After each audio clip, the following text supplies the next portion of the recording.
We are somewhere in South Carolina, just east of Georgia state line, waiting on Brian to roll up so we can head to camp. South Carolina was really an afterthought. I don't know how we had all these hunts scheduled and then realized the first weekend in April was empty. We live in Middle Tennessee. Needed something in driving distance because the following Monday, my buddy had a hunt he had drawn in Illinois. And then the following weekend, we were both supposed to be in Texas, so it was going to have to be a quick hunt. Something we could drive to, hunt a couple of days, drive home. Of all the possibilities, really the only thing that was open that weekend that we could easily get to was South Carolina. And it was a state that we both needed. Neither one of us had ever hunted there, so it sounded like a plan.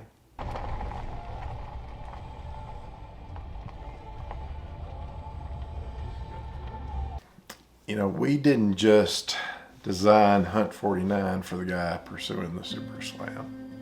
My intention was to make it easier for anybody to plan a hunt to a place that they don't normally hunt. Maybe you've always dreamed of just going out of state. Maybe in your state you hunt Easterns every year and you've always dreamed of hunting Goreo. I mean, sure, I hope everyone going after the Super Slam finds Hunt 49 useful so they can research all 49 states. Just as much, I hope it makes planning a hunt to Texas for a guy who's never traveled easy enough that he decides to do it next year. I hope that, the guy who wants to kill a Grand Slam finds it useful. Turkey hunting is never easy, never. But if you hunt the same farms your whole life, you do kind of learn them and the habits of the birds. If you're currently hunting new places, you don't have that intel. You've got to do your homework, study the maps and the statistics, and figure out where to go in that state where you have the best chance of finding a turkey to hunt.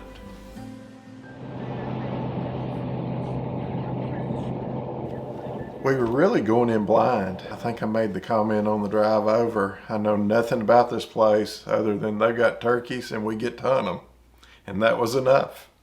Checked in with the landowner, got a quick tour of the place, and we were off. And really, we knew nothing about the place. We just picked a likely looking spot, went our separate ways, did a little what I call prospecting, just walking and calling, trying to get a response.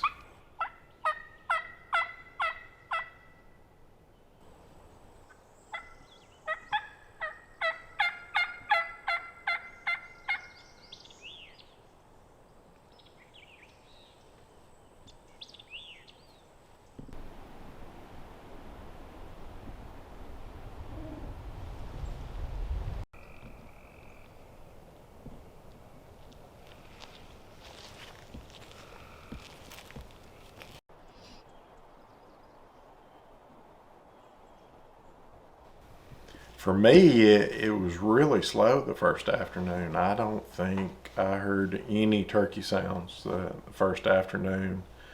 Did get a text from Brian, I don't know, mid-afternoon or a little later. He had heard a little gobbling, but really nothing close.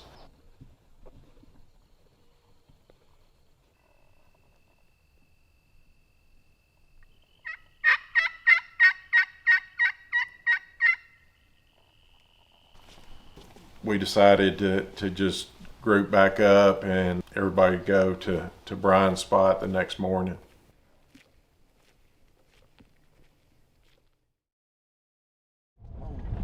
So the next morning, there's a little opening, a little food plot close to where Brian had heard the turkeys, and that's where we started. And it seems like we had a turkey gobble just right on top of us. Had some hens with it, really wasn't responding to the calls. Come to find out later, this turkey was roosted in a swamp over some water. and it wasn't his first rodeo.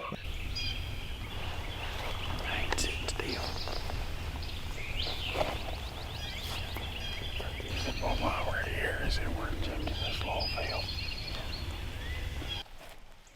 A couple more turkeys cranked up, I think in front of us maybe. And we decided in this instance that we would split up again. Brian went after the new birds. I don't think he was gone maybe 15 minutes and was able to call one of them in and made a good shot and killed one.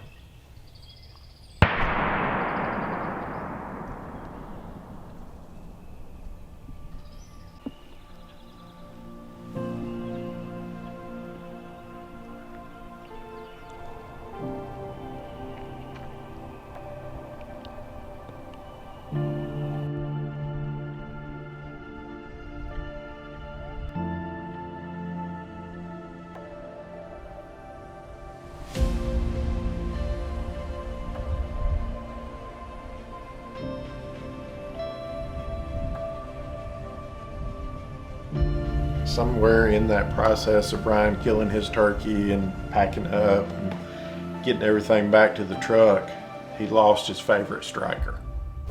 I don't remember, seems like we looked for it for 30 minutes. Where he set up, where he shot from, walking back and forth to where the turkey was, we just couldn't find it. But the rest of that afternoon, more prospecting, a lot of walking, a lot of calling, but just really never were in the game. I think I decided just to start somewhere, brand new for the next morning, somewhere we hadn't been yet, just to try something new.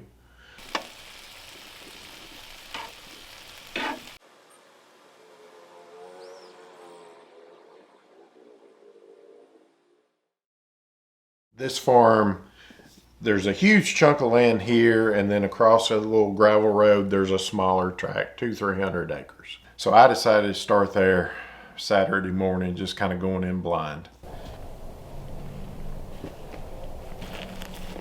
How's that? I didn't know it, but bordering this smaller tract was a management area. That Saturday was a scouting day. And apparently they allow their hunters to drive pretty much anywhere they want on scouting days. Just about time for turkeys to start gobbling, and here come headlights right down the fence line on the management area side. I'm texting Brian, my buddy, where he is. He's got a couple of turkeys gobbling. He's already killed one, so he's encouraging me just to pick up and come to him, pretty much get my stuff together pretty quick and jump the truck. And I'm probably to him within 20 minutes or so.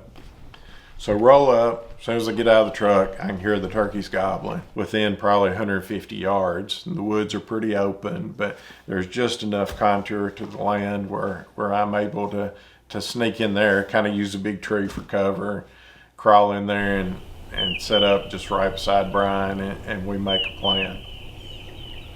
The turkey that was closest to us, we could tell he was by himself. He was answering just about every call, but he really wasn't getting any closer.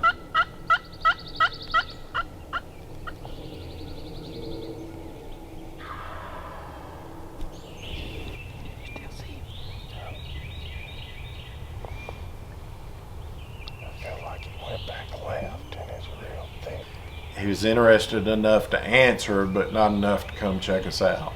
We probably sat there and called back and forth with that turkey for an hour, I'd say. It seemed like quite a while.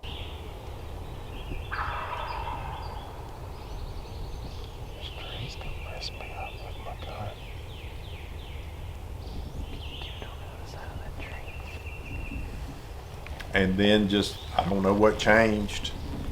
He was getting closer.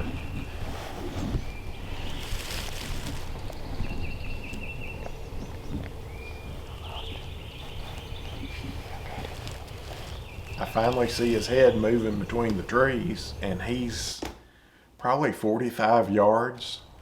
I was confident I could kill him. I wouldn't have pulled the trigger if I wasn't. I missed him clean.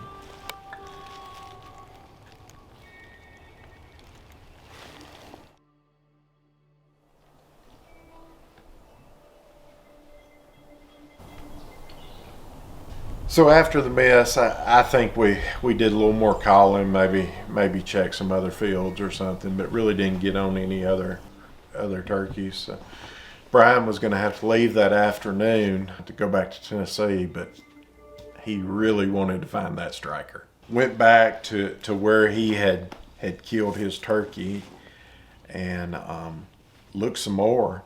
I don't remember how long. We hadn't been looking long till we heard a gobble over in the direction of that swamp where we had been at daylight that morning. Kind of dismissed it. You know, I was still down in the dumps a little bit from the miss, but as we were looking for that striker, that turkey just kept gobbling on his own. It's the kind of gobble a turkey hunter can't ignore.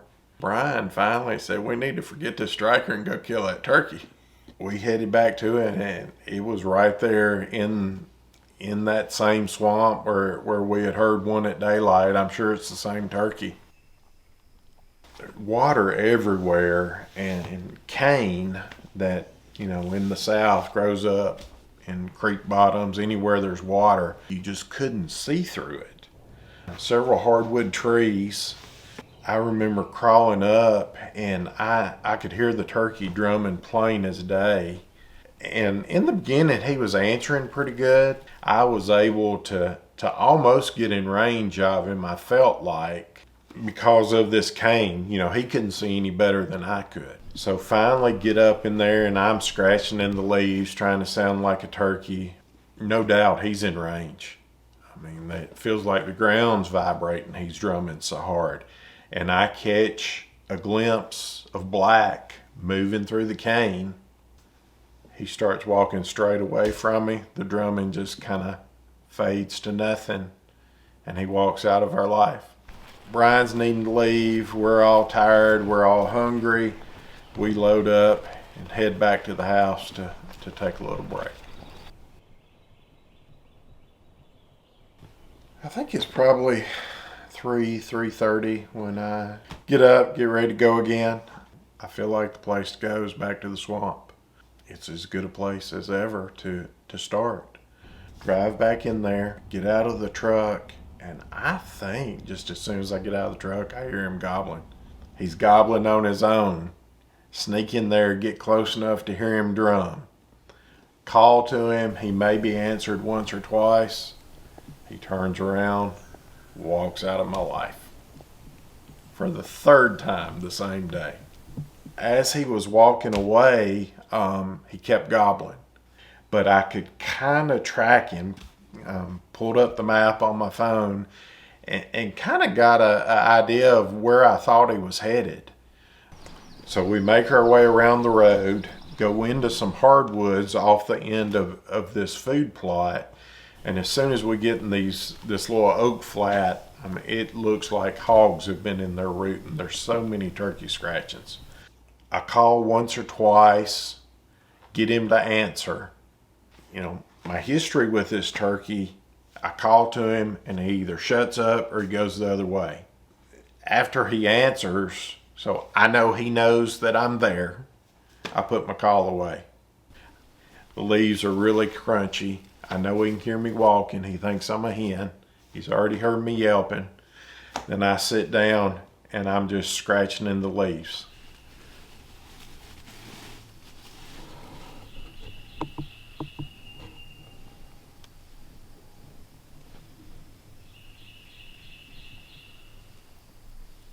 It was right after that I picked up the drumming.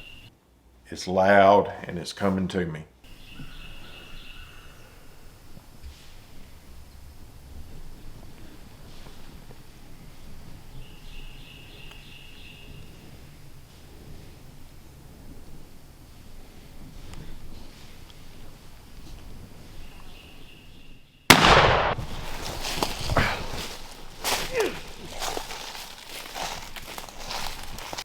Jump up, run to him, and get the shock of my life. Oh my gosh. You want to know why he was so squirrely? Why? This is the biggest turkey in my life. You're kidding. Oh my goodness. Oh, wow. Oh my goodness. Look at those spurs. That's the biggest turkey I will ever see, much less kill. Oh my gosh. I'm speechless. I may tear up. Oh my gosh.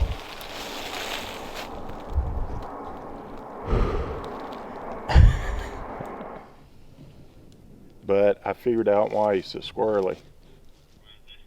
He's got 2-inch spurs. I'm looking at him. He's dead.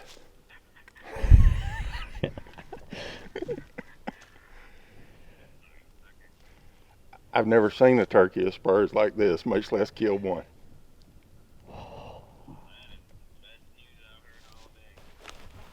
I hope that you will turkey hunt with me enough that someday you will appreciate this moment. I've been blessed in my 40-something years of hunting to have some nice surprises in the woods, but I was speechless when I walked up on that turkey and saw the spurs on those legs.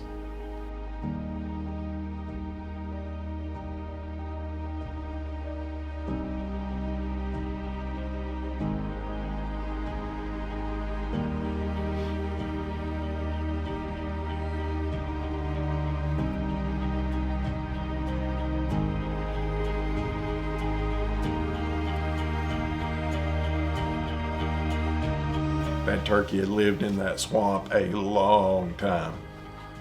To be able to hunt him, be in range of him 3 different times the same day, and finally figure it out, put it all together, and be able to kill a turkey like that is something I'll never forget.